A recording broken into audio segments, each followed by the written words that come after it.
Et en fait, du coup, c'est la création en tant que telle, elle prend un tout petit temps en fait sur notre planning global. Et au final, ça, c'est quelque chose dont il faut être conscient et pas se dire que on va vendre des choses avec des petits prix, chose que j'ai fait au tout début, parce que voilà, c'était quelque chose qui venait du cœur, que je voulais faire pour, entre guillemets, arrondir les fins de mois.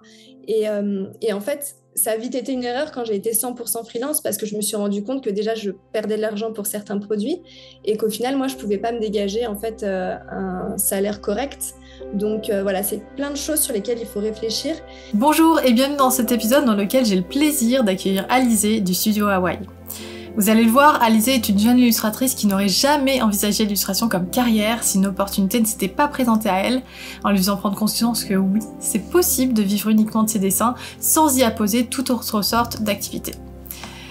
La discussion que nous avons eue ensemble résonne beaucoup avec les échanges que je peux avoir ces jours-ci avec mes étudiants de ma formation L'Atelier, qui est ma formation signature à destination des illustrateurs et des illustratrices. Aujourd'hui, on voit beaucoup de jeunes illustrateurs proposer d'autres services comme la création de chartes graphiques ou encore la photographie. Et si c'est votre cas et que vous vous épanouissez comme ça, c'est très bien. Mais personnellement, j'ai pris conscience récemment, et jamais trop tard, après 5 ans accompagné des illustrateurs, que le métier de l'illustration est encore très méconnu du grand public et que beaucoup de personnes ont du mal à considérer cette activité comme une profession à part entière. Pourtant, c'est un métier qui est vieux comme le monde, mais je pense que quand on n'a pas les pieds dedans, c'est facile de confondre illustration, infographie, graphisme et penser que toutes ces activités font partie du package illustrateur. Et c'est exactement le cas d'Alizée qui a pris conscience que ces illustrations plaisaient et qu'elle pouvait rêver à une carrière entièrement basée sur le dessin sans y ajouter d'autres services à son actif. Vous allez le voir, Alizée est une personne très créative, mais qui a la tête sur les épaules et qui, après 2 ans d'activité, continue à tracer son chemin, doucement, mais sûrement. J'espère que son exemple vous inspirera et vous fera prendre conscience, si vous en avez besoin, que oui, l'illustration c'est un vrai métier et que vous pouvez tout à fait en vivre à condition de ne pas vous éparpiller. Ok, je vous en dis pas plus et je vous laisse découvrir l'interview. Bonne écoute. Coucou Alizée, comment vas-tu ? Coucou Elodie, ça va et toi? Bah super, je suis trop contente que tu aies accepté mon invitation dans le podcast. Ça me fait super plaisir aussi. Je t'ai découvert grâce à un reel qui a popé dans mon Explorer, donc comme quoi, Ouais. des fois, ça marche. Carrément. Ouais, il y en a, on ne sait pas pourquoi parfois, mais ça explose et tant mieux. Est-ce que tu peux te présenter aux auditeurs qui te connaissent pas? Nous Ouais, dire un bien petit peu ce sûr. que tu fais. Donc, du coup, mon vrai prénom, c'est Alizée. Et du coup, on m'appelle Ali, c'est mon petit nom d'artiste. Et donc, j'ai fondé Studio Hawaii il y a à peu près 2 ans. Donc, il y a un studio de création en tout genre, on va dire, principalement de l'illustration. Et à côté de ça, je fais aussi, du coup, des identités visuelles, de la mise en page pour d'autres types de clients, du coup. Mais le cœur de mon métier aujourd'hui, c'est l'illustration. Mais alors, tu fais de l'illustration, mais au sens large du terme, puisque j'ai l'impression que tu as plusieurs business models, entre guillemets, dans l'illustration. Ouais, c'est ça. Bah, en fait, aujourd'hui, moi, ce que j'adore explorer, c'est surtout en fait mon côté plus personnel. Donc, je vais plutôt faire des choses qui me ressemblent. C'est du coup là que je vais faire plus de tout ce qui va être affiches, des petits stickers, des porte-clés, des pins, etc. Et petit à petit, en fait, sur le côté freelance, on me demande de plus en plus de l'illustration en fait pour des projets. Donc, ça va autant être des logos illustrés, des pictos, voilà, plein de choses. Mais ça va vraiment être autour de l'illustration. Mais alors du coup, quand tu as des clients comme ça pour les commandes, est-ce que c'est plutôt des particuliers, plutôt des pros, des agences, des choses comme ça? Il y a un peu de tout, justement. Aujourd'hui, c'est de plus en plus des agences avec qui je vais collaborer Non. euh, pour des projets avec des entreprises ou des gros clients. Voilà, ça va être par le biais d'une agence. Et après, moi, de façon personnelle, ça va être du coup avec des particuliers où je vais faire du coup tout ce qui va être de la vente en C2C, on va dire. Et du coup, je vais faire voilà, des marchés, des boutiques, des petits événements. Ça va être autant sur des festivals. Voilà. En fait, il y a tellement de choses diverses qu'on peut explorer que voilà, on me retrouve un peu partout. Ouais, c'est sûr. Et toi, du coup, t'as choisi de pas choisir, quoi. Ouais.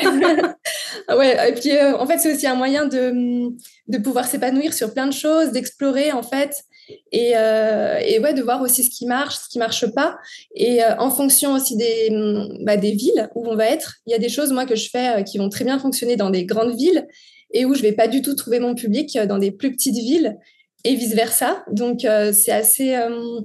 voilà, c'est assez changeant et en fait, c'est bien de faire le point sur ça et de se dire, OK, il y a des choses qu'il faut que j'abandonne et d'autres, se dire, OK, je peux explorer davantage, aller plus vers un type de collection, d'illustration, d'objets, etc. Donc voilà, en fait, il y a toujours à apprendre en fonction de ce qu'on va faire, du lieu, etc. Mais du coup, tu as commencé par quoi? Est-ce que tu as commencé plutôt par faire du C2C, comme tu dis, c'est-à-dire vendre des objets et des affiches à des clients, ou tu as commencé plus par des commandes de logos, etc., avec des clients peut-être Alors, particuliers au début, et puis...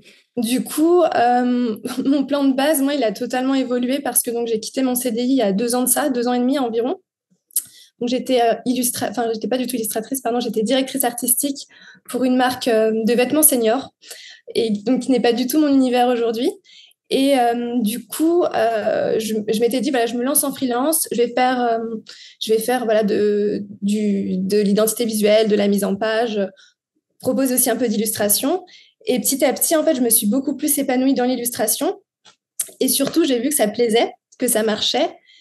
J'ai été démarchée par une maison d'édition avec qui je collabore aujourd'hui, du coup, qui va vendre mes affiches avec du coup des droits de reproduction. Et en fait, ça a un peu été l'élément déclencheur où je me suis dit, OK, il y a quelque chose à faire de ce côté-là. Et donc, je me suis plutôt en fait dirigée vers l'illustration, alors que de base, c'était pas forcément ce que je voulais. Mais voilà, je me suis dit, il y a quelque chose à faire maintenant, en fait.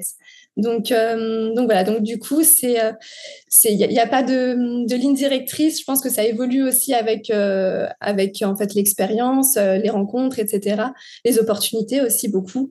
Et voilà. Mais après, tu me disais que ça faisait 2 ans et demi que tu avais Ouais. commencé. Ouais, donc c'est encore nouveau, et donc tu as plein d'opportunités qui s'ouvrent à Ouais, c'est toi. ça, exactement. Et d'ailleurs, quand je me suis lancée, en fait, je me souviens sur mes derniers jours de mon contrat, moi, c'est là que je t'ai découvert, du coup, quand j'étais en CDI. Et donc, je t'ai découvert toi sur Instagram et j'ai téléchargé tous tes guides, etc., en me disant, OK, je vais être organisée, je vais faire ça bien, etc. Et tu as été un petit peu ma roue de secours, enfin, je ne sais pas comment dire, mon étoile, on va dire, pour m'aider à aller dans ce champ des possibles. Et en fait, voilà, je me suis dit, OK, elle nous donne plein de petits assets et tout pour pouvoir s'en sortir. Et aujourd'hui, en fait, déjà que je suis avec toi à discuter, je trouve ça génial. Parce que du coup, il y a une superbe évolution entre il y a 2 ans où je t'ai découvert et où je lisais tous tes petits guides avec minutie pour essayer de m'en sortir. Et aujourd'hui, voilà, où c'est peut-être moi qui vais pouvoir aider d'autres personnes à se lancer, etc. Donc voilà, c'est vrai que il y a toujours une part d'inconnu de toute façon là où on va et plein de personnes aussi qui peuvent nous aider à un peu se diriger, etc. Mais moi, ça me passionne, tu vois, de rencontrer des gens comme toi qui commencent à faire leur bout de chemin et qui ont déjà bien les pieds dans l'illustration avec plein de types de clientèle, parce que c'est encore un autre business model, quelque chose de différent. Alors, Ouais, tu fais de la boutique en ligne, des marchés, et tu réponds à des commandes clients, mais t'as quand même ton truc à toi, tu vois, t'as ton background, tu viens d'un milieu direction artistique, ouais, etc. Donc, t'amènes ça aussi dans ton ouais, c'est nouveau sûr. métier. Ça m'aide aussi beaucoup aujourd'hui parce que c'est vrai que toute ma communication, c'est moi qui l'a fait. Donc, je m'amuse beaucoup aussi à faire tout mon contenu. On va dire, j'ai les bases en fait sur tous les logiciels, etc., etc. Mais c'est vrai que ça m'est très utile aujourd'hui pour développer ma communication. Et après, bah, j'apprends forcément aussi des autres, etc. Mais ouais, c'est d'avoir cette expérience c'est sûr que ça m'a donné les clés et la force pour avancer, quoi. Aujourd'hui, ton profil, il correspond pas mal à ce que je pense la plupart des illustrateurs veulent faire. C'est pour ça que je voulais t'interviewer aussi, parce que Mhm. justement, tu réussis c'est l'exploit, j'ai envie de dire, de combiner plein de choses différentes, quoi. Et quel conseil tu donnerais à des illustrateurs qui auraient envie de faire plein de choses différentes dès le Mhm. début? Bah, de pas forcément trop s'éparpiller déjà. Je pense que c'est bien d'être un peu strict entre guillemets avec soi-même. Moi, je sais que je fais des horaires fixes, enfin fixes. Je travaille tous les matins à partir de 9 heures. Sur les heures de fin, par contre, là, c'est moins, voilà, Un peu je peux flou. travailler tard.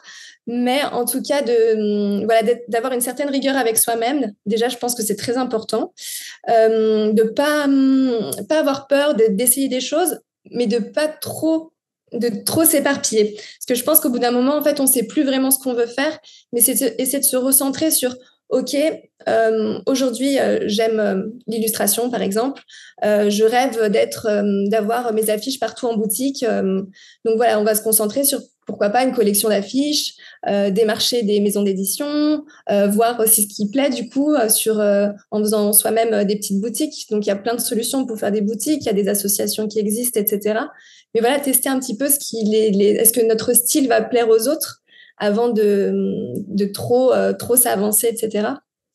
Je pense que voilà, c'est important de comprendre en fait les personnes à qui on veut parler et de voir si notre cible en fait elle est vraiment là ou si ça parle qu'à nous. Donc ouais, ça je pense que c'est important.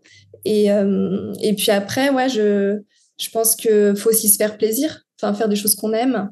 Ouais, ça c'est sûr. Je pense que il faut faire quelque chose qui nous ressemble, sinon ça va pas perdurer dans le temps. Non, c'est sûr. On risque de s'y perdre On va se lasser, ouais, c'est clair. Ouais. Et au niveau de la cohérence, je pense que on peut pas faire un truc qui nous ressemble pas. On peut pas le faire sur la durée, quoi. Non, c'est clair, tout à fait. Mais alors du coup, tu nous parlais de vendre des affiches dans des boutiques et avec une maison d'édition. Ça, c'est quelque chose que tu fais, vendre à des boutiques.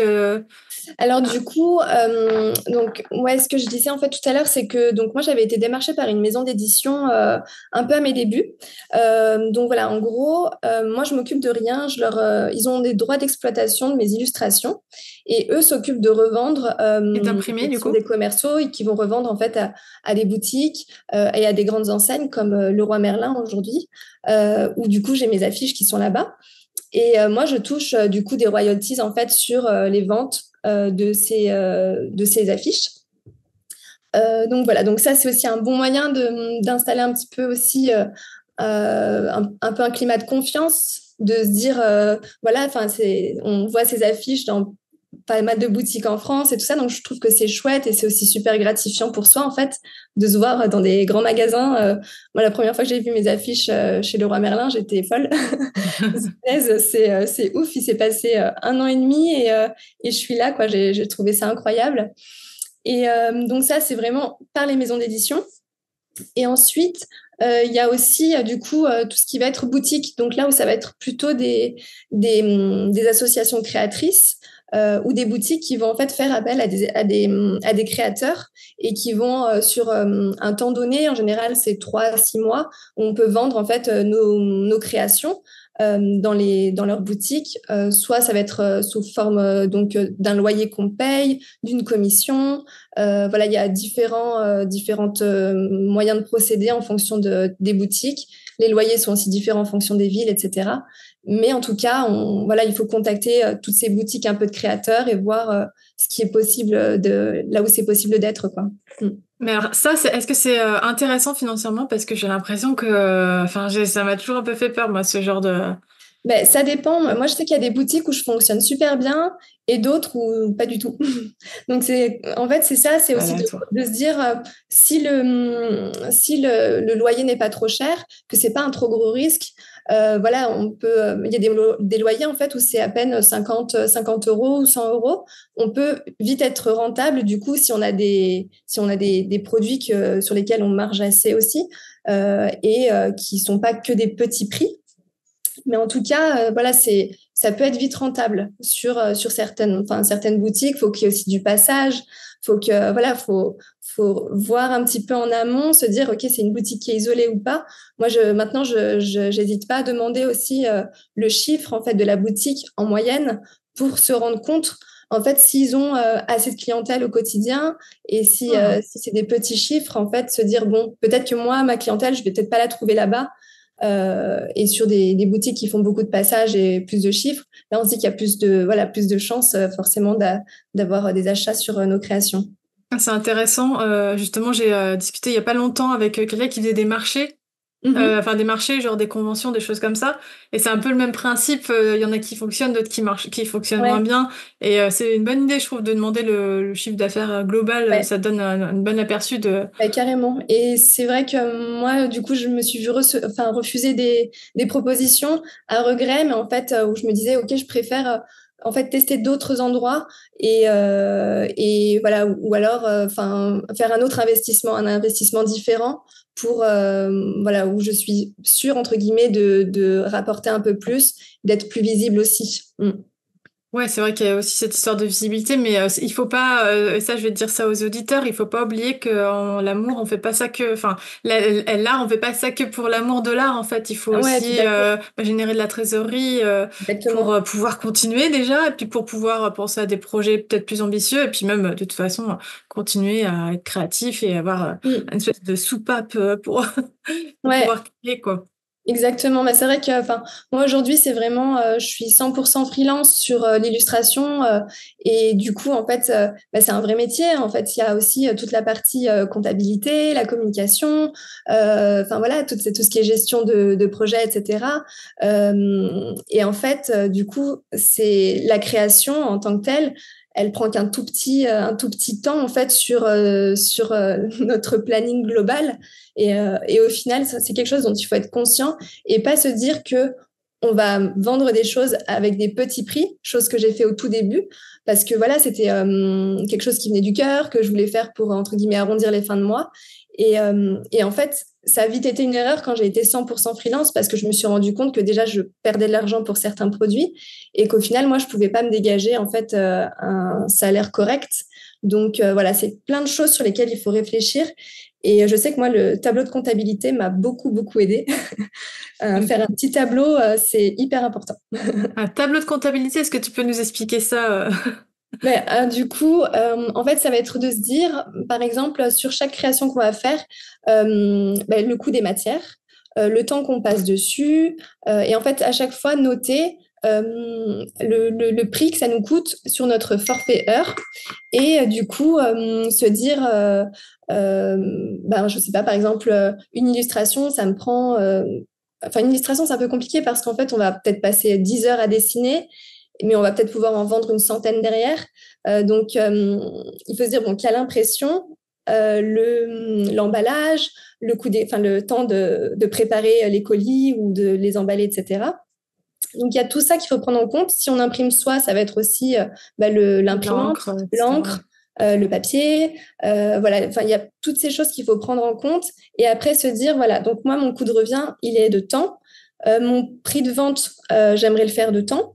Et du coup, je me dégage une marge qui est égale à X. Et il y a aussi à ça, il faut ajouter bah, les charges, l'électricité, les charges de l'URSSAF, etc. Donc voilà, je pense que c'est hyper important en fait, de poser chaque coût, mais vraiment le moindre coût, même un autocollant qu'on vient coller en fait Hmm. sur notre pochette plastique de notre affiche, bah, ça coûte peut-être 9 centimes, mais c'est 9 centimes en fait qu'il faut compter sur le produit global en fait qu'on va vendre ensuite à des personnes quoi. Mm. Ouais, alors ça c'est vrai, mais c'est vrai que moi j'ai pas la même technique en fait. Ouais, J'avoue, je multiplie par deux. Voilà, je ouais, prends vraiment le truc et je multiplie par deux minimum. Si je peux pas si le prix fois deux, il est exorbitant par rapport à ce qu'on peut voir dans le commerce ou en général, bon bah du coup je me dis que c'est pas possible, je peux pas produire tel ou tel produit. ouais, ouais, c'est sûr. Mais j'ai pas enfin par contre oui je calcule, enfin j'additionne tous les coûts, Mhm. le conditionnement etc. Par contre après je fais fois deux ou fois trois, enfin voilà. Ouais. Chacun Oui, je pense que son. c'est une bonne règle. Je sais que j'avais bossé dans des boutiques et en fait, ils faisaient x3 et des Bah brouettes oui. pour en fait faire une marge intéressante et voilà qui est correcte. Et là aussi où on peut proposer des soldes entre guillemets sur Hmm, ou voilà c'est vrai. des offres de temps en temps et toujours proposer un prix Sans bah, perdre. qui Ouais, fasse sens. Mm. sans perdre de l'argent. Et Exact. du coup, j'imagine que tu fais ça avec un Google Sheet ou un truc de ce Ouais. genre-là. Ouais, tout C'est à trop fait, bien. Google Sheet. Alors, je ne suis pas du tout une pro de tout ça, mais j'ai eu de l'aide de ce côté-là. Et puis, en fait, à force de discuter avec d'autres illustrateurs, de comparer un petit peu comment chacun fonctionnait, je me suis rendu compte qu'il y avait beaucoup de choses que je faisais pas. Et depuis que je les ai intégrées aussi dans ma façon de travailler, déjà, moi, je me sens beaucoup plus sereine parce que je sais en fait combien ça me coûte, si ça vaut le coup de le faire. Et voilà, et au moins les choses sont posées. Ça fait aussi un suivi, un historique pour plus tard, quand j'aurai de nouveaux produits, voilà, de se dire, OK, je peux me baser en fait sur telle chose. Là, j'avais payé tant.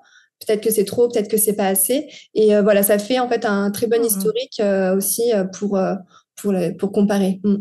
Ouais, c'est une bonne idée de faire ça en tableau. Moi, j'en fais plein des tableaux. Je suis devenue un petit peu accro à ça, mais c'est Ouais, vrai que j'ai pas encore fait un tableau pour mes produits. J'ai des fiches produits, moi, je note tous les trucs, ouais. mais peut-être c'est mieux en tableau parce qu'effectivement, on peut se référer après pour les prochains produits.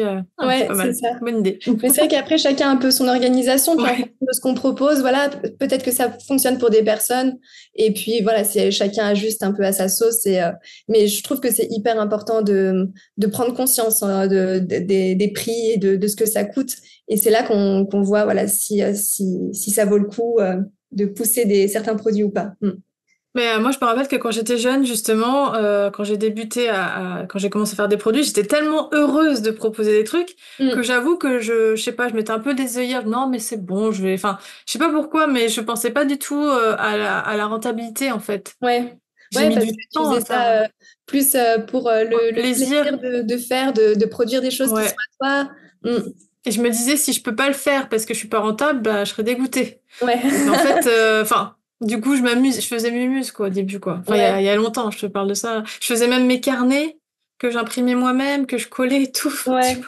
Après, c'est le plaisir aussi de Et puis fabriquer des c'est, choses oui, pour soi, de ses mains. Je sais que moi, ouais, en mais ce c'est moment, pas là, rentable, par contre. je fabrique des petits magnettes en argile autodurcissante que je viens peindre. Et en fait, il y a plein d'étapes, mais c'est hyper long.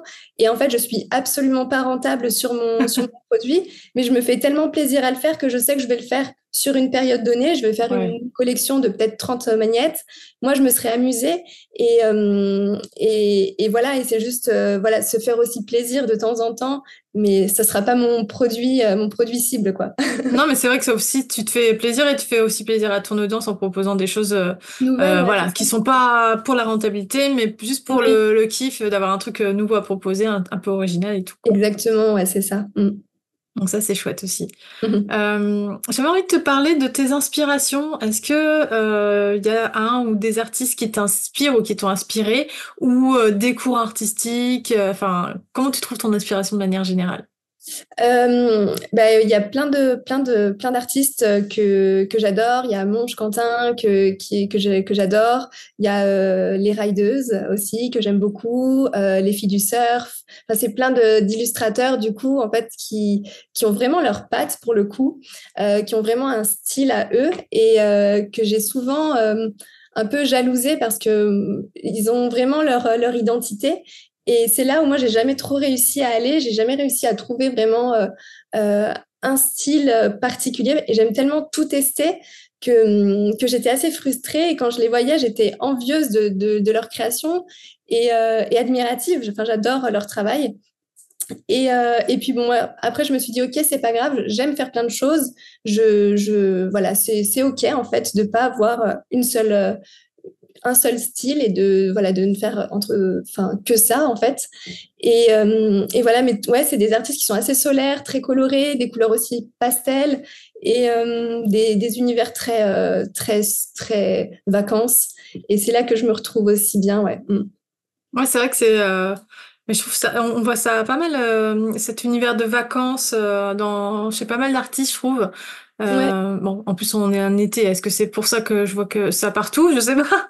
Mais ça fonctionne bien. Bah de toute façon, oui, ça, les vacances, les good vibes, Bah, ça, c'est ça, je pense que c'est c'est un peu vendeur en fait, aussi. une porte ouverte à la Au rêverie, voyage, ouais. plein de choses, à se dire j'ai envie d'être là-bas en train de surfer dans ce paysage ou sur cette plage ou je sais pas, en fait c'est une projection je pense aussi, enfin c'est comme ça que je le vois, c'est se dire j'ai envie d'être dans ce tableau, dans cette illustration et je trouve que c'est ça qui est en fait qui parle dans tous ces illustrateurs que j'ai cités, ouais. Ouais, c'est marrant, ouais, c'est vrai. Euh, Est-ce que tu peux nous parler des difficultés les plus courantes que tu rencontres dans ton quotidien et comment tu parviens à les surmonter? Difficulté, ouais, ça va souvent être le doute, le syndrome de l'imposteur, de se dire est-ce que je vais y arriver? Plein de fois, j'ai voulu tout abandonner. Quand il y a des périodes creuses aussi, de se dire ben, est-ce que c'était une bonne idée? Et voilà, et en fait, ben, il faut être très bien entouré, je pense. Il faut avoir enfin, des personnes autour de nous qui sont positives, qui sont OK avec ce qu'on fait, voilà, qui vont nous remotiver en cas de coup dur. Je pense que ça, c'est super important. Aussi d'expliquer ce qu'on fait en fait à notre entourage, notre famille, parce que je sais que c'est pas toujours évident quand on est créateur en fait de faire comprendre à nos parents que je vends des affiches, des illustrations. Pour eux, c'est un peu bon, elle fait joujou pendant quelques temps et puis un jour elle retrouvera un vrai travail. Et c'est un truc qui est assez vexant quand on me dit oh mais si ça marche pas tu feras autre chose, tu reprendras un autre travail ou un vrai travail. Et en fait, ben, moi, j'ai envie que ça fonctionne. Donc, en fait, c'est voilà, dans les cas de coup dur, ce qui est difficile, c'est qu'en fait, on est seul face à soi-même et que c'est notre entourage qui va un peu nous porter pour en fait, passer chaque étape un peu difficile. Et, euh, et voilà, on n'a pas aussi de temps de repos quand on est en contrat dans une entreprise, etc. Si on n'est pas bien, si on est malade, ben on peut prendre voilà, quelques jours de congé. Et là, c'est pas le cas en fait. Donc, notre salaire, il tombera pas. Si jamais je m'arrête de travailler pendant une semaine, ben, mon salaire, il rentrera pas, quoi. Donc, voilà, c'est tout ça en fait faut en avoir conscience aussi, je pense, avant. Et une fois voilà, qu'on est solide, qu'on a aussi fait un peu une trésorerie pour se dire, je peux me permettre d'être malade, de partir en vacances. Je pense qu'on devient de plus en plus détente. Et puis voilà, avec l'expérience, le temps, les choses se font, quoi. Ouais, puis comme tu disais tout à l'heure, au début, peut-être on voit ça comme pas un hobby, mais du coup, on n'arrive pas trop à se prendre au sérieux. Mais Ouais, petit à petit, par des choses comme le fait d'avoir un cadre, une routine, ou comme tu disais, tu travailles de 9 heures, enfin voilà, ouais, comme un exactement. salarié, quoi, une salariée, Ouais, petit à petit, bah, ça renforce aussi peut-être la confiance. On se dit, bon, bah, je suis ouais. sérieuse dans ce que je fais. Ouais, tout à fait. Moi, je sais que j'en ai plein qui me disent, mais du coup, tu t'habilles la journée, tu restes en pyjama. Moi, je resterai tout le temps en pyjama. Oui, c'est Et en vrai, fait, on me c'est dit un ça. truc que je me suis toujours interdit. C'est que tous les matins, je me prépare, je m'habille, je me maquille et je me mets devant mon ordinateur comme si j'allais au bureau, en fait. Pour l'instant, je travaille de chez moi parce que je peux pas me payer des bureaux avec d'autres personnes. Mais le jour où je pourrais, ben, c'est parce que en fait, pendant 2 ans, je me serais fait cette rigueur-là, à me dire, Discipline, ouais. OK, je suis sérieuse dans ce que je fais et je pourrais me payer des bureaux avec d'autres personnes et ce sera cool, quoi. Mais ouais, je pense que voilà, c'est le sérieux, il vient aussi enfin de prendre au sérieux soi-même ce qu'on fait aussi, ouais, c'est un peu la clé. C'est hyper important, ouais. Mm. Euh, Surtout quand on vient d'un milieu, comme tu l'as un peu dit, de personnes qui... Alors j'imagine que dans ta famille, il n'y a pas trop d'artistes, etc. Pas S'ils te font ce genre forcément, de non, ouais. réflexion, ouais. Mm, mm. Ouais, bah, c'est le cas de beaucoup d'artistes, hein. Donc c'est vrai que c'est pas évident et c'est pas évident de se prendre au sérieux dans ces conditions, quoi. Ouais, c'est ça. Et puis, c'est aussi des métiers nouveaux, en fait. Donc, Mm. bah, que nos parents ou nos grands-parents ne C'est vrai. comprennent pas forcément. Et de dire que, voilà, qu'on travaille beaucoup avec Instagram, même TikTok. En fait, bon, bah, ouais, c'est difficile de comprendre ça pour beaucoup de personnes. Bah, même pour des gens de ma génération. Enfin, tu vois, Ouais. bon, moi, je suis sur Instagram depuis longtemps, mais TikTok, c'est arrivé entre-temps. Il a fallu prendre un peu le train en route. Moi, j'ai pas Ouais. trop pris, tu vois. Enfin, toi, du coup, t'es sur TikTok aussi? Ouais, mais je fais vraiment, je fais du repost de ce que j'ai déjà fait sur Instagram. Des fois, je teste même mes vidéos avant sur TikTok. Voilà, j'ai pas Tu beaucoup testes tes vidéos d'attente sur dessus. TikTok? Avant de Comment? mettre... T'as dit tu testes tes vidéos des fois sur TikTok? Ouais, Pour ouais. voir si ça marche, et si ça marche, tu les mets sur Instagram? Ouais, et finalement, bah, en fait, non, même pas, je mets tout le temps, enfin, dès que j'ai du contenu, je vais en mettre.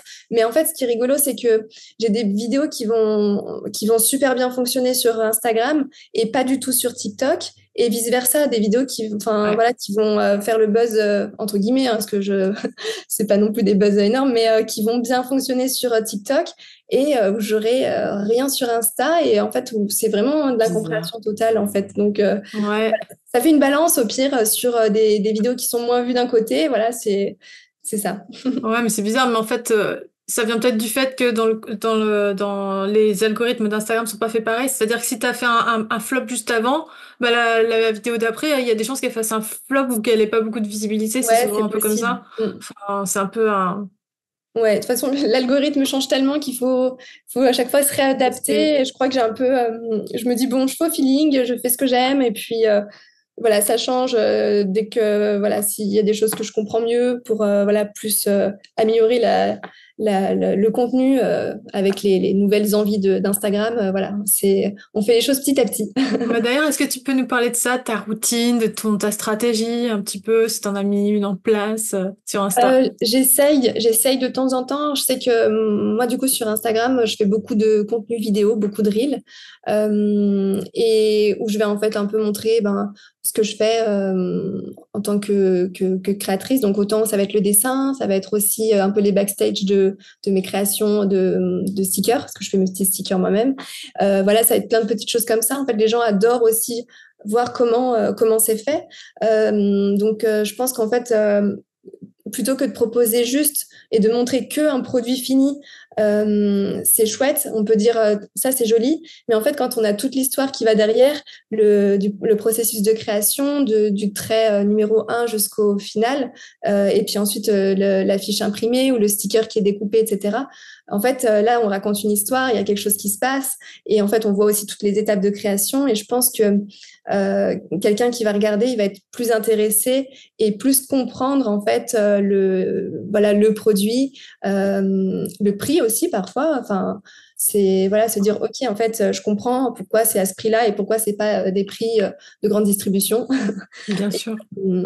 Et voilà, donc ouais, sur Instagram, c'est plutôt, je me fais plaisir, je fais voilà, beaucoup de vidéos, quelques posts et j'essaie d'être assez régulière.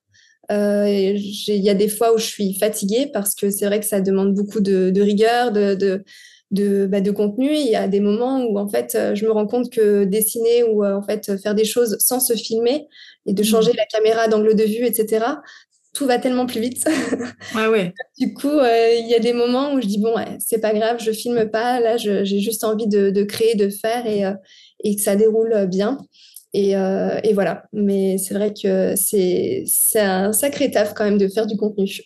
Ouais, c'est clair, mais ça aussi, je trouve que, enfin, moi, quand j'ai débuté, on n'en créait pas autant. Enfin, tu vois, on faisait des photos. Bon, c'était des Oui, photos à la ouais, base Insta. ouais. Donc, de Et temps en ouais, temps, on dit, allez hop, une photo, puis voilà. Maintenant, c'est filmer son processus, se filmer en train de faire des trucs. Donc, ça ouais. veut dire qu'il faut savoir un peu bien cadrer pendant qu'on est en train de... Et on le fait toute seule, donc, enfin, la Mm. plupart du temps. Donc, c'est quand même une autre paire de manches. Moi, Ouais, ouais, ouais, c'est sûr. c'est pas Je sais évident, que j'ai quoi. investi aussi petit à petit parce que, mine de J'allais rien, te demander, ouais. avoir un bras articulé pour tenir le téléphone, une lumière Ouais. pour pouvoir filmer le soir parce que sinon, en fait, la lumière, enfin, ça va pas du tout. Donc, ouais, c'est vrai que j'ai acheté un trépied, un bras articulé, des petits spots, voilà, pour améliorer le côté visuel, en fait, du rendu. Et ça joue aussi beaucoup, en fait. Mais il faut pas non plus tout acheter d'un coup et se ruiner. Enfin, ça sert à rien. Il faut y aller petit à Progressivement, ouais. petit, voir ce dont on a vraiment besoin. Moi, je sais que même encore aujourd'hui, hein, je mets mon téléphone dans un verre, je l'incline légèrement et puis ça fonctionne aussi très bien. Et sans pour autant sortir le bras, le trépied, etc. Et ouais, il y a des petites astuces qui toutes simples avec ce qu'on a qui fonctionnent aussi très bien. Tu te filmes tout le temps avec l'iPhone? T'as pas de caméra, Ouais. c'est vraiment Oui, l'iPhone. en fait, du coup, moi, Enfin, j'ai un l'iPhone ou... iPhone 15 Ok. Pro que je loue pour le coup, parce que comme ça me permet en fait de ne pas avoir une grosse dépense de téléphone. Et comme je me dis que c'est mon outil de travail aussi, voilà, tous les 1 an et demi, tous les 18 mois, je change pour un modèle Hmm. récent. Et voilà, c'est quand même en fait enfin, ce qui m'aide au quotidien à faire mon contenu. Donc, moi, je veux vraiment des belles images, des belles couleurs, etc. Donc, voilà, j'ai trouvé cette solution qui me va très bien depuis quelques années. Et voilà, c'est sans pour autant débourser 1 500 € sur le dernier téléphone tous les 18 mois. Mais là, voilà, c'est échelonné et au moins, ça va bien. Mm. Est-ce que tu peux nous dire enfin, à peu près combien ça te coûte par mois? Là, pour ce modèle-là, je crois que c'est 48 €, quelque chose comme ça. Voilà, donc voilà, enfin, moi je trouve que c'est pratique. C'est un peu comme si on faisait un paiement en 24 mois où Ouais. ça revient un peu au même. Et c'est surtout que voilà, tous les 18 mois, je change. Et voilà, il y a des personnes enfin, on n'est pas gagnant, mais c'est juste que ça permet de pas dépenser trop d'un coup. Ouais. Et, euh, et du coup, voilà, moi, c'est comme ça que je m'y retrouve. Je savais même pas que ça existait. Ouais, mais c'est franchement, enfin, moi j'aime bien. Je trouve ça pratique. Bah, c'est sûr que pour éviter ouais, pour avoir le top du top en Oui, iPhone. ouais, c'est ça. Mais tu trouves Mais une après, grosse différence entre un iPhone 15 et un iPhone 14 ou, enfin, je pense que sur le 15, moi j'ai le 15 Pro, juste avant j'avais le 13 tout court, donc deux lentilles, et en fait je vois quand même la différence. C'est Ok. surtout sur les effets un peu de flou, de Hmm. cinématique, etc., que je trouve beaucoup plus canon. Mais l'iPhone 13, qui coûte beaucoup moins cher du coup à la location par exemple, il faisait très bien l'affaire aussi. Et voilà, il n'y a pas besoin d'avoir le dernier entrée, enfin le dernier sorti en fait. Je pense que voilà, quelque chose qui fasse, qui soit assez quali fera très bien l'affaire. Mais ouais, voilà, c'est ma petite solution, moi. Non, mais c'est pas mal. Bah, du coup, quand on parlait de matériel, moi j'ai investi là-dedans, là je voulais le montrer. J'ai pas encore trop l'occasion Ah, de le tester. j'ai vu une vidéo sur ça il y a pas longtemps. Et moi aussi, c'est pour ça que je l'ai acheté. Ah, mais trop bien! Je me suis fait Donc avoir, je tu suis peux faible. l'incliner. C'est Ouais, génial. ouais, voilà, un truc comme ça là. Ouais, Ouais, c'était une pub Insta, hein, j'avoue. Et en fait, tu peux te filmer comme ça. Voilà, bon, d'accord. j'ai pas encore bien testé le truc, mais Je l'ai vu il y a quelques jours et je me suis dit, ah, ça c'est pas mal. c'est pas mal. Et c'est pas trop cher, je crois. C'est moins de Ouais, 40 euros. Je veux pas dire de bêtises, mais du coup, c'est un espèce de truc que tu colles derrière. Par contre, une fois qu'il ouais, est collé, tu peux plus l'enlever. Et ça fait d'accord. son poids, parce que t'as Ouais. l'aimant, mais bon. Après, ça peut être pratique. Et alors je l'ai plus là, mais c'est d'espèce de cylindre. Je sais pas si tu l'as aussi, l'espèce de cylindre que tu ouvres comme ça. Et c'est aussi un trépied pour ton Ah non, téléphone, mais que ça tu je connais pas pour le tout coup. petit, ça fait juste un cylindre comme ça. Tu peux l'embarquer partout avec toi. Moi, je trouve ça trop D'accord, bien. trop bien. Mais bref, Ouais, bon, mais en ça fait, fait il y a partie. plein de choses qui existent, hein. C'est vrai Ouais. que pour la création de contenu, en fait, enfin, même très abordables, en fait, qui peuvent aider à améliorer notre visuel, quoi. Mm. Il y a aussi des trucs où juste tu poses ton téléphone devant toi et tu peux, enfin voilà, te Ouais, filmer. Enfin bref. Ouais, il y a plein de choses. C'est vrai. ouais, c'est clair. Il faut explorer, mais il y a de quoi faire. Mm. Et du coup, tu dirais que ta vitrine aujourd'hui, c'est Instagram? Ouais, clairement, c'est Instagram, les réseaux sociaux. Moi, je trouve que c'est une chance parce que c'est gratuit. Donc en fait, honnêtement, on a cette chance-là. C'est du travail, hein. Enfin, ça c'est sûr. Il faut bosser voilà, sur enfin, le nombre de posts ou de reels qu'on veut faire au quotidien, enfin chaque semaine. Mais en fait, voilà, c'est de se dire, on a un média qui est gratuit, qu'on peut utiliser et qui est visible de tellement de personnes. Il faut vraiment sauter dessus et si notre cible est dessus, parce qu'en fait, c'est pas la cible de tout le monde qui va se trouver sur Instagram aussi. Mais en tout cas, moi, ma cible, je la trouve beaucoup sur Instagram et il y a plein de gens qui me découvrent et je trouve ça génial en fait. Et ce qu'on a l'impression au bout d'un moment que tout le monde nous a déjà vus et qu'on ne trouvera pas de nouvelles personnes. Et en fait, si, il y a toujours de nouvelles personnes à atteindre, quoi. Donc, non, ouais, c'est mon outil que j'utilise tous les jours. Et si tu démarrais aujourd'hui ton compte Instagram et ton activité d'illustrateur, parce que on s'adresse à des personnes qui débutent pour la plupart, quel conseil tu donnerais, par où tu commencerais? Qu'est-ce que tu ferais en premier? Je pense que c'est bien d'expliquer un petit peu bah, qui on est, voilà, ce qu'on aime. Enfin, je pense que c'est des choses qui se retrouvent aussi dans nos univers. Euh, c'est bien aussi d'interagir avec les personnes parce que ça aide aussi dans de la façon déjà d'être visible par les autres parce que si on interagit avec personne, on sera pas visible en fait au compte, enfin sur les d'autres comptes. Donc voilà, c'est être rigoureux, se dire sans vouloir en faire trop. Faut pas se dire je fais tous les jours quelque chose. Je pense que 2 ou 3 posts par semaine, ça suffit.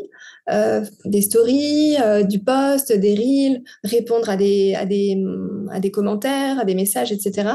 Des choses qui fonctionnent bien aussi, c'est de jouer tout le temps sur ce que Instagram nous propose. En fait, quand on va mettre une story, ça va être d'utiliser les questions, les sondages, le lieu où on se trouve, en fait, de créer l'interaction avec les personnes qui sont en fait sur Instagram, qui nous suivent et en fait de tisser un lien petit à petit, d'apprendre à connaître des personnes qu'on va retrouver souvent aussi dans nos messages, dans les commentaires. Moi, je sais qu'il y a plein de personnes avec qui interagissent souvent et que j'ai l'impression de connaître, et alors que pas du tout. Et quand je les rencontre, des fois, elles viennent me voir et elles me disent, bah, c'est moi, je suis tel pseudo sur Insta. Et je dis, ah, mais trop cool, et ça fait trop plaisir. Et donc voilà, c'est créer ce lien petit à petit avec tout ce que Instagram nous offre. Je pense que c'est important de tout utiliser. De toute façon, c'est comme ça qu'Instagram fonctionne. Il faut y aller.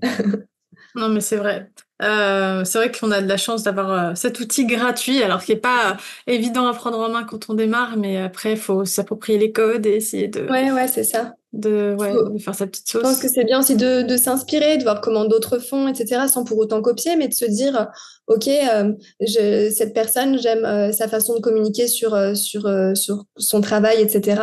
Moi, j'ai envie de montrer plus ce genre de choses aussi pour moi. Voilà, c'est voir voilà comment les collègues en fait font, et se dire bah, là je me retrouve avec ça, et puis petit à petit on arrive à créer son propre feed Instagram, quoi.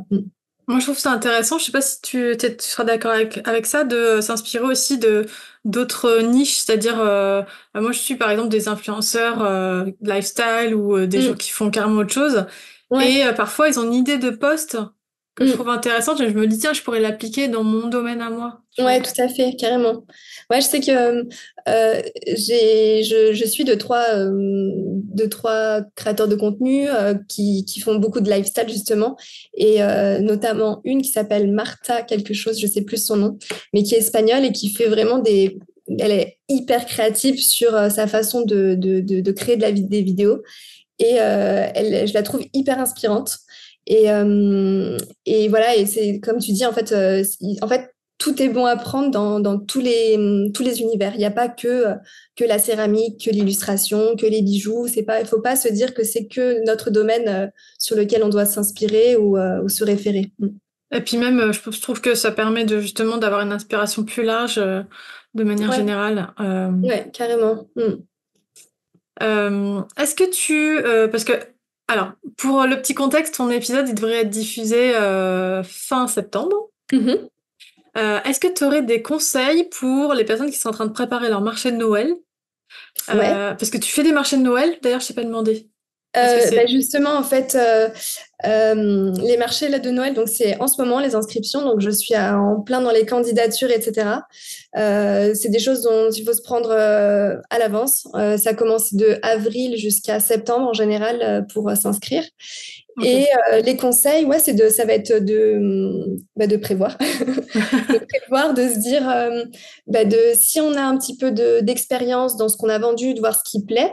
Et je pense que c'est aussi chouette d'avoir une gamme de prix. Parce qu'en fait, quand on est soi-même client en fait, d'un marché de Noël, on n'a pas envie, on ne peut pas forcément dépenser une grosse somme que sur un stand de quelqu'un qui nous plaît. Et en fait, on aime bien dépenser un petit peu dans un stand, puis dans un autre. Puis voilà, je pense qu'il y a ce truc où on aime bien faire plein de petits achats. Il y a aussi, faut donner en fait des idées sur tout ce qui va être les secrets Santa, etc. Il y a plein de gens qui achètent des petits cadeaux à 10 euros Hmm. avec, voilà, et se dire, OK, il faut que j'ai ma gamme de prix, d'idées cadeaux pour les secrets Santa, par exemple, les cadeaux rigolos. Enfin voilà, il y a plein de choses à faire. Et aussi, c'est de se mettre en fait en tant que client, en fait, de se dire, OK, qu'est-ce que j'aimerais trouver si je propose que des choses trop chères, en fait, peut-être que je vais vite faire ma chaîne arrière et me dire que ça va pas pour mon portefeuille, parce que les fêtes de fin d'année, ça coûte cher pour tout le monde, je pense. Donc voilà, soit ça marchera au coup de cœur, et sinon ce sera plein de petits achats. Et en fait, moi, c'est ce qui marche très très bien à Noël, c'est les petits prix. En général, Hmm. c'est là que je déploie tout.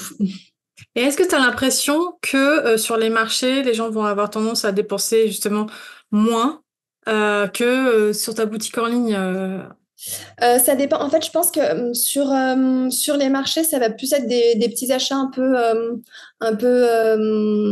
voilà, bah tiens, j'ai trouvé ça, ça me plaît.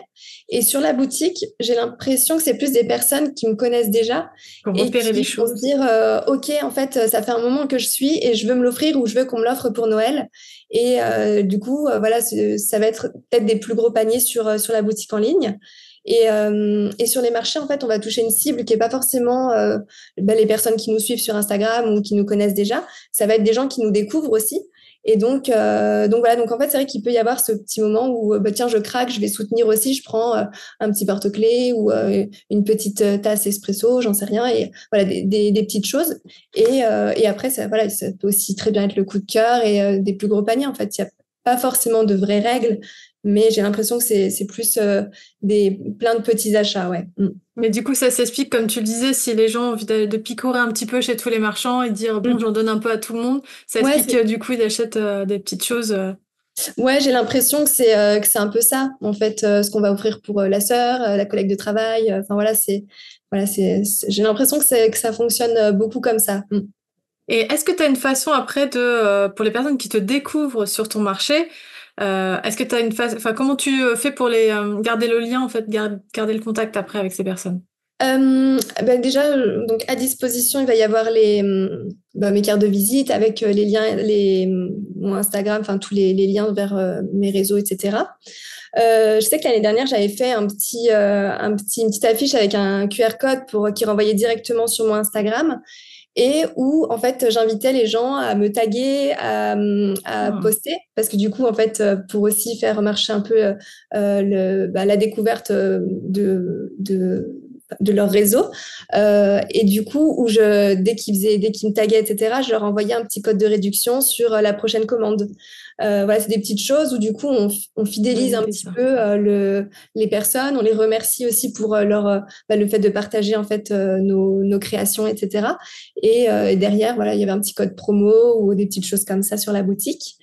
Et après, moi, je suis assez généreuse et j'adore quand on fait des achats, je donne toujours un petit sticker, un petit cadeau, une petite carte en plus. Voilà, c'est des petites choses en fait qui font plaisir et qui, je pense, en fait, ça crée un petit truc où on est encore plus content d'avoir fait nos achats des personnes en plus sont contentes de soutenir des créateurs comme nous. Et je sais pas, il y a un truc qui se crée, on est tous contents en fait, donc c'est chouette. Non, mais carrément, c'est des très bonnes idées en tout cas. Le QR code, je retiens. Ouais. Est-ce que tu pourrais nous parler un petit peu, on en a parlé tout à l'heure que tu avais plusieurs types de clientèle, mais comment ça se traduit dans ton quotidien? Est-ce que tu pourrais nous expliquer à quoi ressemble ton quotidien, une journée type par exemple, ou une semaine type? Ben, de toute façon, je crois qu'il n'y en a pas une qui se ressemble, mais c'est vrai que là, moi, en ce moment, je suis assez concentrée sur ma boutique en ligne parce que, en fait, c'est ce qui grandit le plus, enfin, par rapport à bah, quand je compare, en fait, mes chiffres de l'année dernière et de cette année, je vois qu'en fait, ma boutique en ligne, elle fonctionne de mieux en mieux, que du coup, voilà, c'est là-dessus que je veux me concentrer, proposer des collections d'affiches, etc. Donc, ça va être de voir, en fait, ce qui plaît. Moi, j'adore dessiner tout ce qui va être autour de la bouffe, tout ce qui est des choses un peu gourmandes, des choses aussi rigolotes. Et en fait, voilà, c'est se dire, bon, bah, ça plaît. Et en plus, moi, j'aime dessiner ça. Donc, voilà. En tout cas, en ce moment, ça va être d'améliorer ma boutique pour qu'il y ait meilleure navigation dessus, proposer des produits voilà, qui sont aussi nouveaux parce que des personnes qui me connaissent depuis un an, s'il n'y a pas de renouveau, voilà, au bout d'un moment, elles se lassent. Donc, c'est proposer des nouvelles choses. Et du coup, voilà, je pense que sur la semaine, je fais au moins 1 heure ou 2 sur mon e-shop où je vais voir un petit peu s'il y a des bugs, tout ça, améliorer certaines fiches produits. Et sinon, après, j'ai les projets du coup freelance où par exemple, dernièrement, j'ai dessiné une trentaine de petites mascottes pour un service RH. Du coup, c'est se dire, bon, bah, cette semaine, j'ai 2 jours attitrés sur ce projet-là qui peuvent être dispatchés sur des demi-journées. Donc là, c'est vraiment, en fait, on jongle en fonction des projets de ce qu'on a. Et puis aussi, au milieu de tout ça, il y a les commandes. Donc maintenant, je fais 2 jours où j'envoie les commandes, où je prépare les commandes. En général, c'est le mercredi et le vendredi. Et voilà, mercredi matin, vendredi matin, c'est préparation de commandes, envoi. Et voilà, et puis on jongle. On essaye de tout faire fonctionner. Et en général, ça le fait. Il y a Bon, des semaines qui sont plus rock'n'roll que d'autres, mais voilà. t'as l'air bien organisé en tout cas. Ouais. Est-ce que tu peux nous dire sur quelle plateforme t'es, par curiosité, pour ta boutique en ligne? Alors, j'ai été sur Etsy au tout début. Moi, je trouve que c'est super pour commencer quand on a peu de fiches, enfin peu de produits, quand on a, je sais pas, une dizaine, quinzaine, vingtaine peut-être de produits à proposer. Euh, et peut-être que je me trompe, hein, mais en tout cas, moi, au bout d'un moment, j'avais trop de produits. Et du coup, je trouvais que c'était plus devenu rentable. J'avais trop de frais en fait Ah ouais. qui étaient enfin, engagés sur Etsy. Et Parce que pour info, il faut payer avant même enfin, quand tu mets un truc en ligne, c'est oui, payant pendant un alors certain temps, c'est ça? ouais, en fait, bon, c'est assez minime, hein, mais je crois que il me semble que c'est moins de 50 centimes la fiche produit. Je sais plus, hein, ça fait un petit moment que j'y suis plus, mais donc on crée notre fiche produit, donc qu'on paye, et du coup qui va être renouvelé je sais plus, je crois que c'est tous les 3 mois.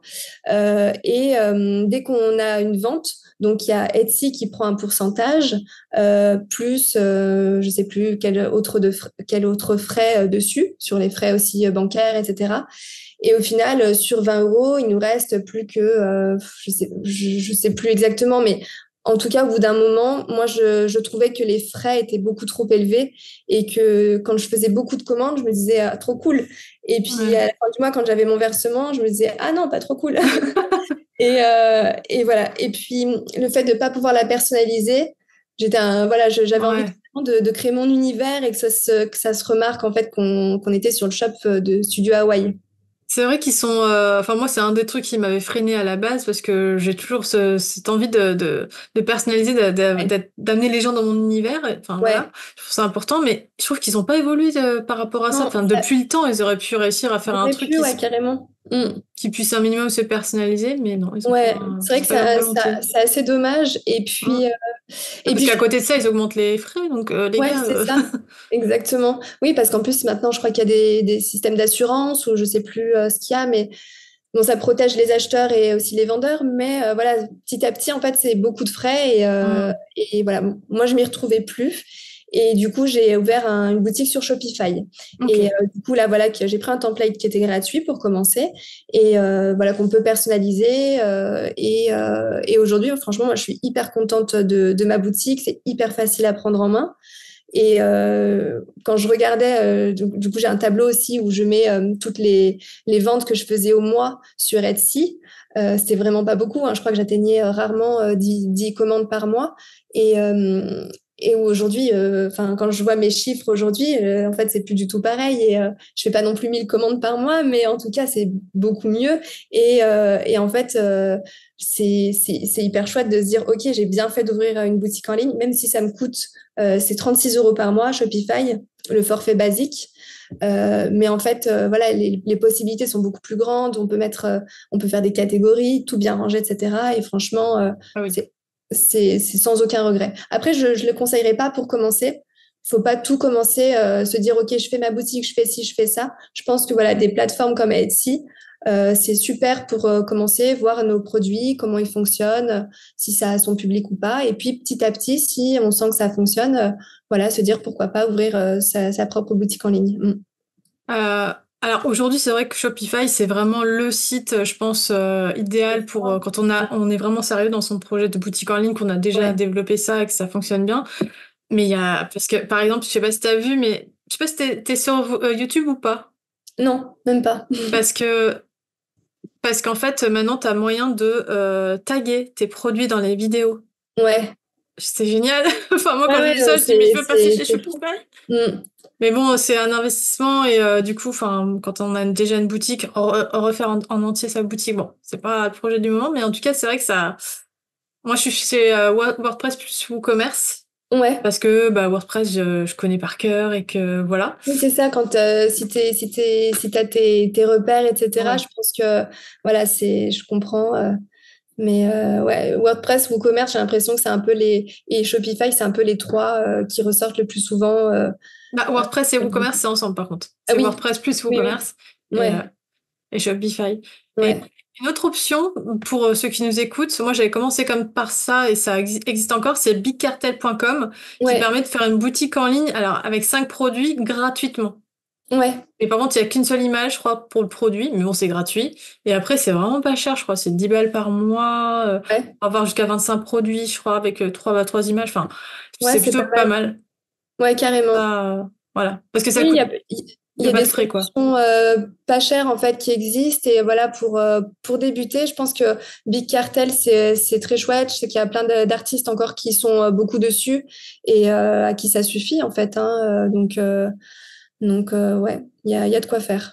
Parce qu'au début, on sait jamais, on tâtonne un peu, donc on Mm, tâtonne au niveau des produits, au niveau de sa clientèle, on sait pas ce qui plaît. Franchement, c'est un petit peu c'est un petit difficile, ouais. bonheur à la chance, quoi. Et puis Mm, c'est vrai mm, qu'au fur et à mesure, on dit, ah, tiens, ça plaît bien, et puis moi j'aime bien ça, et puis du coup, j'ai mm. creusé là-dedans, et puis petit à Ouais, petit, ouais. on arrive à faire son truc, quoi. Mais Ouais, exactement, c'est ça. Mm. est-ce que tu peux nous parler maintenant de ton processus de dessin? Est-ce que tu es full digital? Est-ce que tu dessines un petit peu à la Ouais, main? bah, je suis devenue presque full digital parce que c'est tellement Pratique. je vais pas dire facile, mais en fait, c'est tellement confortable surtout parce qu'en fait, moi, j'ai toujours fait de la peinture acrylique depuis que je suis toute petite. Beaucoup de peinture acrylique. Récemment, enfin depuis le confinement, en fait, je m'étais mise à la gouache. J'adore la gouache aussi. Je touche un peu à plein de matériaux, plein d'outils. Enfin, j'adore tout tester. Mais par contre, quand on fait ça, c'est que du coup, on en met partout. Ouais, C'est qu'il faut sortir sa pas avoir la peinture, place. faut nettoyer les pinceaux, Flemme. ouais. Et en fait, j'adore, c'est hyper apaisant, ça fait du bien, on se met vraiment dans une bulle. Mais depuis que j'ai Procreate sur l'iPad, bah c'est tellement confortable, vraiment. Enfin, Ouais. on n'a rien à ranger, on a juste à fermer l'iPad et en fait, c'est génial. Moi, je sais que je suis devenue fan parce que en plus, ça imite tellement de matières, des brushes, les crayons, les couleurs, etc. Enfin, il y a un champ des possibles qui est immense. Et c'est vrai que, enfin, voilà, moi, c'est vraiment sur Procreate que je dessine 99% du temps. Et après, voilà, une fois que j'ai fait mon illustration, en fonction des projets, tout à l'heure, je parlais des petites mascottes que j'ai fait pour un client. Donc là, je les ai dessinées d'abord sur Procreate. Et ensuite, comme c'était des illustrations vectorielles que je livrais, je suis venue les redessiner sur Illustrator. Parfois, je viens ajuster des couleurs avec Photoshop. Il y a une contrainte aussi sur Procreate, c'est qu'on est limité en nombre de calques. Donc du coup, au bout d'un moment, on se retrouve un peu bloqué. Donc voilà, je vais du coup passer sur Photoshop pour finaliser des petites choses et pas avoir cette contrainte de créer plus de calques, de doubler pour sécuriser son dessin aussi, de pas tout Hmm. aplatir. Donc voilà. Mais c'est vrai que le full digital, ouais, c'est devenu pas mal. Bah, je valide. En même temps, je connais toujours pas. Enfin, je me suis toujours pas mise à.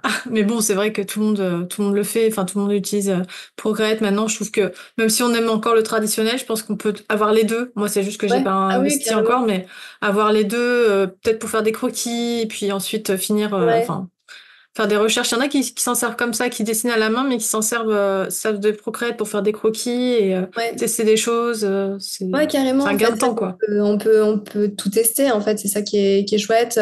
Et puis, voilà, enfin, ça devient en fait facile de se dire, bon, je teste un truc vite fait, sans tout sortir, et juste d'avoir son petit Ouais. truc, son petit croquis sur l'iPad. Des fois, on a des idées, on va se coucher, on a une idée, bah tiens, je vais faire un petit croquis vite fait. Voilà, c'est ce côté pratique qui va bien. Mais c'est vrai que, Ouais. enfin, moi, je vois souvent quand je repasse en traditionnel, et que j'ai mes petits crayons, que je dessine, j'ai les réflexes de l'iPad. Donc, pour annuler, par exemple, c'est de faire des tapes. Donc, je me retrouve à faire des tapes sur mon papier.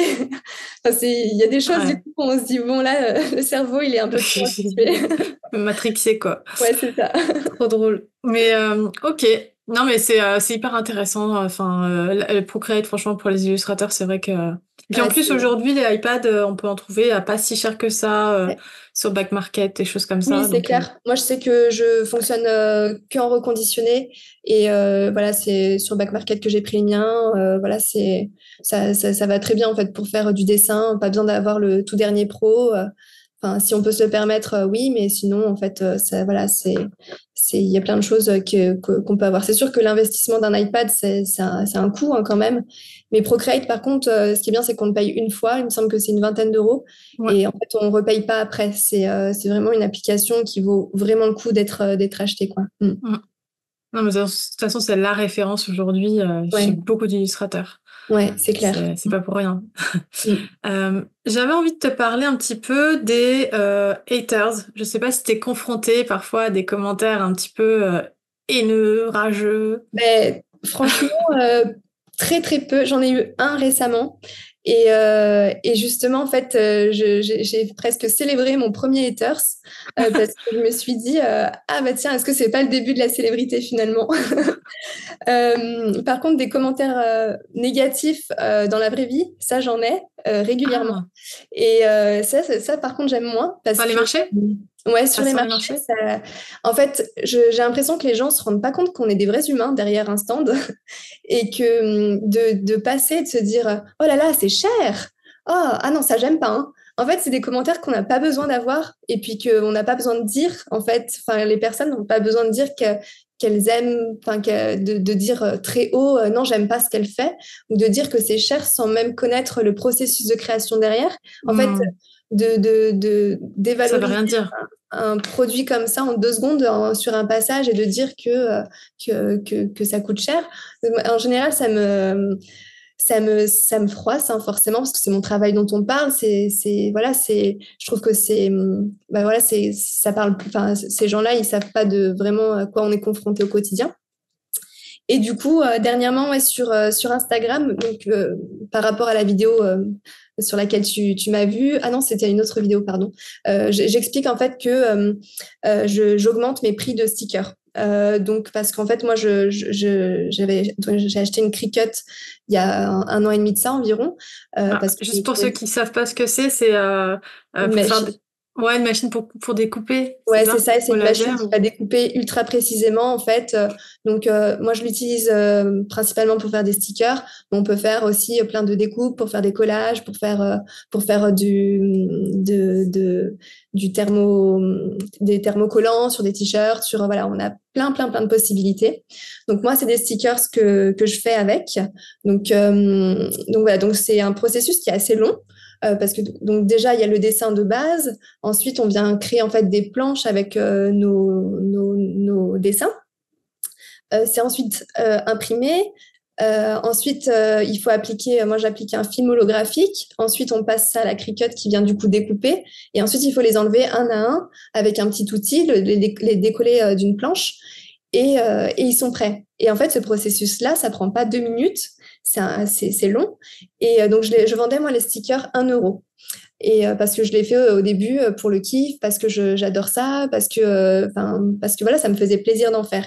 Et en fait, c'est quelque chose qui a beaucoup plu à mon audience, on va dire, et j'en vendais de plus en plus. Moi, j'avais aussi cette envie d'en créer de plus en plus.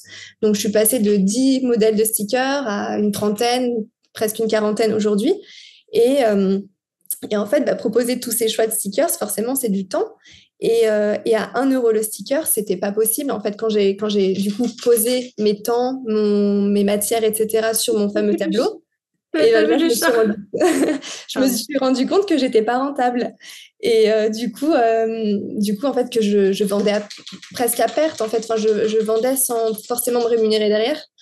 Donc voilà, donc du coup, dans cette vidéo, je dis voilà, que les stickers, c'est 1 euro, c'est fini, et que maintenant, je les vends 1,50 €. Donc, c'est pas grand-chose en soi, c'est 50 centimes, mais pour moi, ça fait la différence. Et c'est valoriser en fait mon travail déjà, mon temps. Et voilà. Et donc, j'ai une personne qui est venue en fait mettre en commentaire, je comprends pas pourquoi tu reçois autant de messages pour dire que c'est bien qu'on paye plus cher pour te payer toi.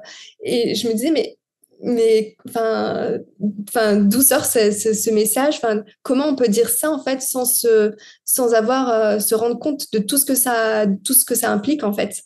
Et non, j'ai trouvé ça bête et méchant en fait, et je me suis dit bon, c'est une personne qui en vaut pas la peine. Je vais pas rentrer dans un jeu d'explications. J'expliquais déjà en fait pourquoi Ça sert à rien, je dans ma pense. vidéo.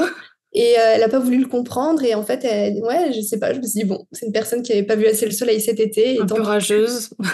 Ouais, une rageuse, c'est ça. Et c'est facile hein, sur les réseaux de critiquer. On est derrière un écran. Voilà. Malheureusement, on peut en faire les frais, quoi. Mais voilà.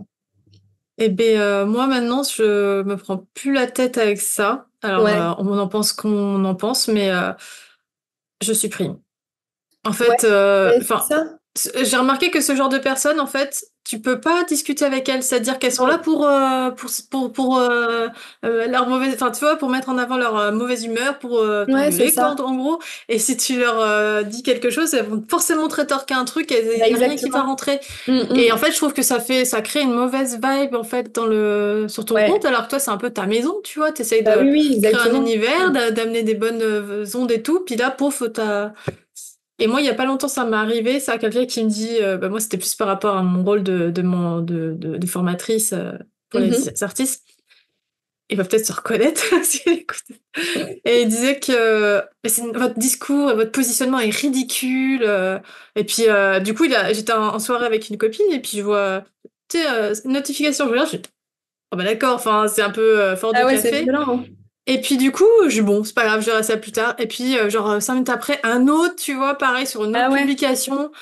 Je crois que je lui ai même pas répondu. J'ai fait non, bah j'ai supprimé, j'ai bloqué parce que en fait, Ouais, mais je pense que, honnêtement, je pense que c'est la meilleure chose à faire parce qu'en fait, comme tu dis, en fait, on crée une espèce de petit royaume, en fait, de ce qu'on a envie de bienveillance, voilà, enfin, exactement. Et en fait, des personnes comme ça, elles apportent rien de bon. mm, Et je pense que toi, tu es hyper clair dans tes explications, dans ton process aussi. Enfin, et en fait, si les personnes, elles prennent pas le temps de comprendre, ben, mm. c'est que c'est pas des personnes qui sont faites pour être enfin, dans notre Non, communauté. ouais, c'est clair. Et voilà, c'est tant pis. Et je pense que voilà, ne pas répondre ou supprimer, en fait, c'est mieux parce que voilà, sinon c'est Elle leur donne pas d'eau ah, ouais. à leur moulin, c'est ça qu'on Ouais, dit? ouais, exactement. Non, c'est clair. Et puis c'est vrai que, enfin, je sais pas, moi, c'était mon tout premier, donc c'est vrai que je me suis dit, tiens, mais Mm. s'il y en a d'autres, franchement, je pense que c'est exactement la chose que je ferais, c'est de dire, bon, ça part et puis voilà, on n'est pas là pour ça, quoi. Mm. Ouais, parce que, enfin, on pourrait, pour ceux à qui ça arrive, on pourrait avoir le réflexe de dire, bah non, je vais pas censurer, ça ferait de Mm. moi, machin. Mais en gros, il y a pas grand monde qui le voit.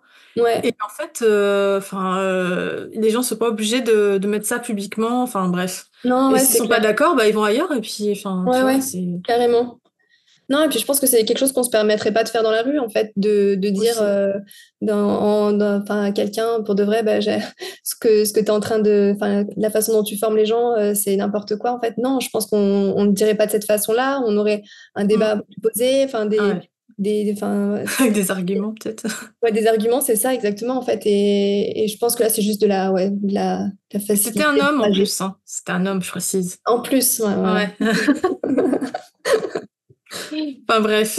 Non, mais c'était intéressant parce que ça peut arriver à tout le monde d'avoir des messages. Bon, moi, ça m'arrive pas souvent non plus, mais le jour où ça t'arrive, bah, ça fait un petit coup quand même. Ouais, Il faut savoir rebondir et puis enfin voilà, j'avais aussi envie de dire, on n'est pas obligé de supporter ça.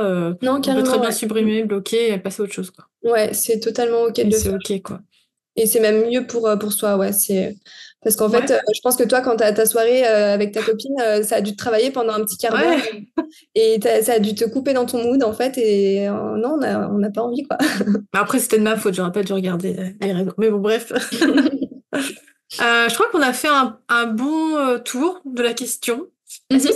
qu'il y aurait quelque chose dont on n'aurait pas parlé et que tu aurais trouvé intéressant de rajouter? Il y a peut-être une chose parce que parfois on me demande aussi, c'est comment on fait pour participer à des marchés. Et je pense qu'il y a plein de personnes qui commencent qui ne savent pas comment ça se passe.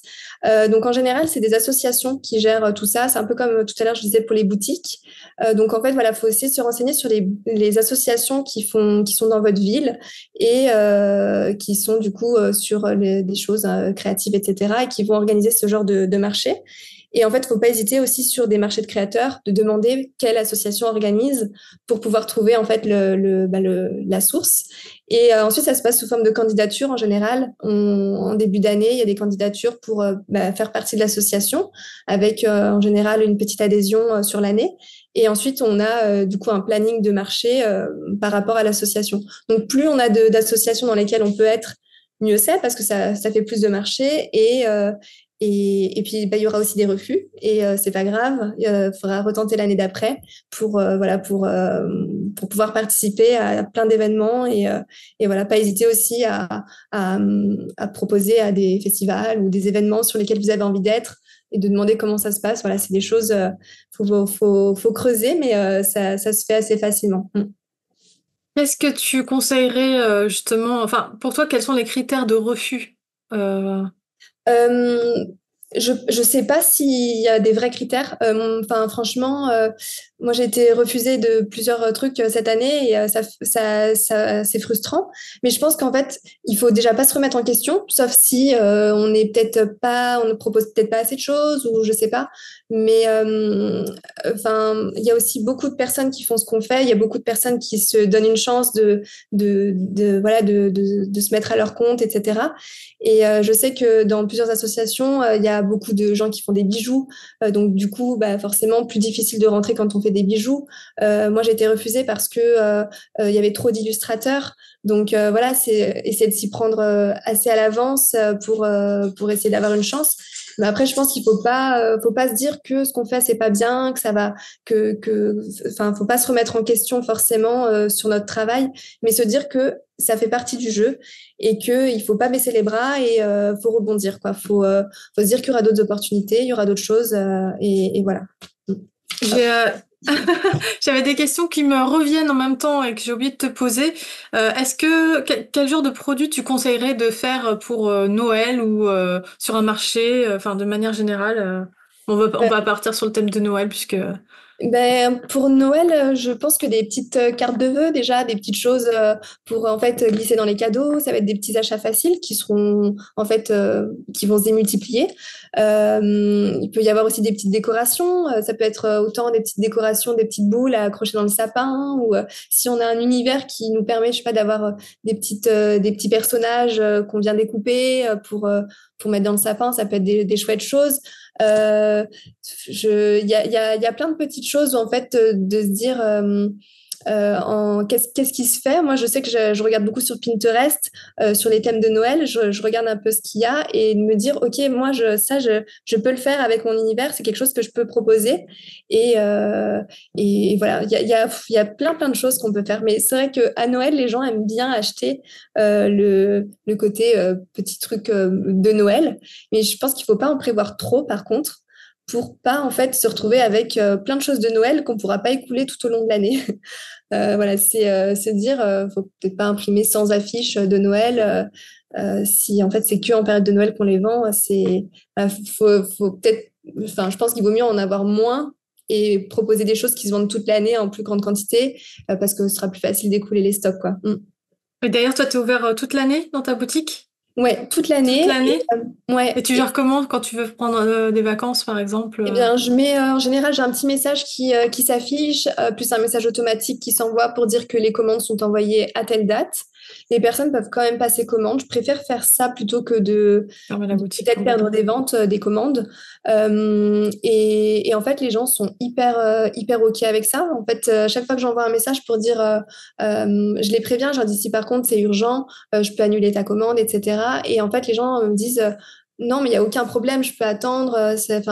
Et en fait, ils sont super bienveillants la plupart du temps. Voilà, il faut juste bien le signaler, que ce soit visible et un petit message, un petit mail. Voilà, c'est parfait. C'est super, moi je faisais ça avant, il y a longtemps, mais du coup je me rendais compte que quand je partais en vacances, Tu parce te que moi je coupais vais peut-être pas souvent à assez. Oléron, j'étais pas sereine en fait. Ouais. Parce que je pouvais avoir des messages, des trucs et des machins. Et il suffit que je sois sur la plage, les doigts de pied en éventail, que je reçois un message. Enfin, tu sais, ça me stressait. Ouais, Du coup, maintenant, je préfère me dire quand je suis opérationnelle, concentrée là-dessus, j'ouvre. Et quand je suis sur autre chose, sur un autre projet, que je suis en vacances, bah, je ferme comme ça. Ouais, mais c'est vrai je vois beaucoup de personnes qui font ça ou qui ouvrent leur boutique de façon une semaine dans le mois, par exemple, et où du coup, ils vont plus condenser en fait toutes les commandes et après se garder du temps pour d'autres choses à côté sur le reste du mois. Et c'est une façon de fonctionner qui peut être aussi très bien. Et comme tu dis, en fait, pour juste se libérer la tête et se dire que quand on est en vacances ou quand on a besoin de temps pour travailler sur d'autres choses, de vraiment en fait couper. C'est une solution qui est très bien aussi.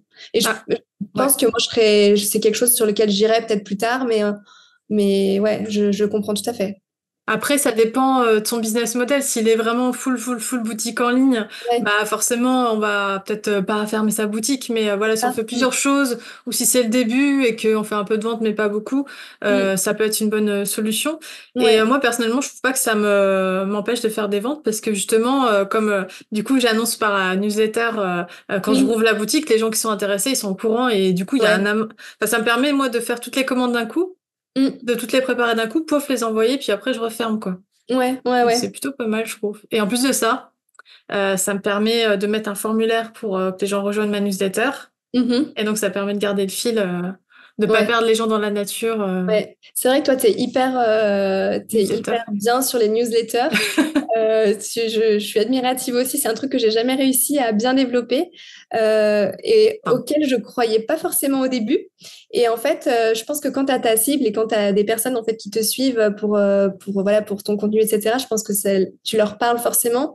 Mais c'est vrai que ça demande tellement de temps de rédiger du contenu de newsletter que moi, pour l'instant, j'y arrive pas.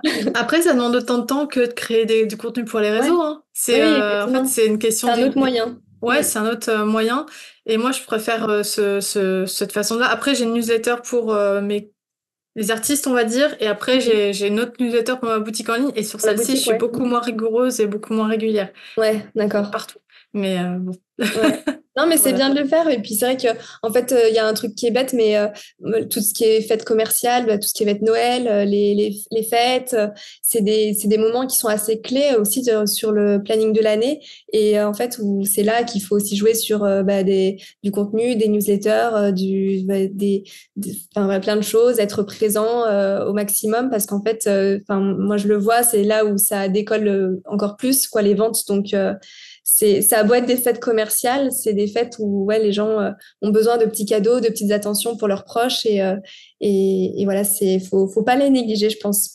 Et puis ils ont envie de se faire plaisir aussi. Enfin, moi, j'ai beaucoup de clients qui se font plaisir à eux avant tout. Ouais, carrément, c'est clair. Parce c'est que Noël, c'est la magie aussi. Ouais. Enfin, voilà, quand on capitalise là-dessus, moi, je sais que j'aime bien créer des choses justement qui font rêver, qui rappellent à l'enfance et tout. Du coup, c'est beaucoup des gens qui se cachent pour eux. C'est trop chouette. Super, écoute, là je pense qu'on a fait un bon tour. C'était hyper intéressant, j'ai appris plein de choses encore, c'est trop cool. Est-ce que tu auras un dernier mot à rajouter? Est-ce que tu as une actu à venir peut-être? Écoute, au moment du podcast, je pense que mes petites nouveautés seront arrivées. Je vais faire des puzzles là dernièrement, je suis hyper excitée. Donc trop cool. En cours de fabrication en ce moment. Et sinon, non, écoute, moi je souhaite à tout le monde de s'épanouir dans ce qu'ils font et je trouve que de s'offrir une chance d'aller vers ce qu'on fait, je trouve que c'est hyper courageux et je souhaite à tout le monde de faire ça et puis si ça fonctionne pas c'est pas grave et si ça fonctionne c'est trop chouette et de se laisser la chance de le faire c'est déjà hyper chouette et courageux. Bon super, merci pour ces mots. Écoute, je te souhaite une très belle journée, une bonne continuation dans tous tes projets et puis on se retrouve sur les réseaux. Merci, à très bientôt. Bonne journée, ciao. Ciao. J'espère que cette interview vous a plu. Pour ma part, si je n'ai pas la même façon de gérer mes tarifs pour ma boutique, j'ai adoré entendre Alizée nous parler de son tableau et de sa méthode parce que je pense que s'il y a bien une chose qui est essentielle quand on a son compte, c'est d'avoir un œil sur ses chiffres. Pour ma part, quand j'ai débuté, j'avais tendance à faire un peu l'autruche et à avancer à tâtons, mais c'est hyper important d'avoir un œil sur ce qui est rentable ou non dans votre business, histoire de rectifier le tir comme Alizé l'a fait en augmentant le prix de ses stickers par exemple, ou de miser davantage sur des produits ou des services qui sont plus profitables. Si vous êtes sérieux ou sérieuse dans votre activité et que vous ne roulez pas sur l'or, n'oubliez pas que vous pouvez commencer avec des produits économiques sur votre boutique en ligne, comme des cartes par exemple, puis agrandir votre offre petit à petit en fonction de la demande, de votre communauté, etc. Si vous avez une boutique en ligne ou si vous avez prévu de faire des marchés de créateurs, c'est le moment de plancher sur votre collection de Noël, donc ne faites pas l'impasse. Même si vous n'aimez pas cette fête, vous pouvez toujours trouver un angle pour créer des choses qui vous ressemblent. Et si vous avez besoin d'accompagnement à ce sujet, sachez que les portes de mon membership éclairé sont ouvertes en ce moment et referment demain soir, donc jeudi 26 septembre. Dans ce membership, vous trouverez plus d'une centaine de cours, de vidéos de coulisses, de templates, de ressources pour développer votre boutique, créer du contenu en ligne, améliorer votre visibilité sur les réseaux, lancer des collections, etc. C'est un sujet qui me passionne et dont je pourrais parler pendant des heures. Pour en savoir plus, n'hésitez pas à vous rendre sur elodie-illustration.net/yes. Et si vous arrivez après la fermeture, n'hésitez pas à rejoindre la liste d'attente pour être tenu au courant de la réouverture. Merci d'avoir écouté cet épisode, je vous souhaite une très belle journée ou une très belle soirée où vous soyez, et je vous dis à la semaine prochaine pour un prochain épisode d'Illustration de Podcast. Prenez soin de vous, bye bye.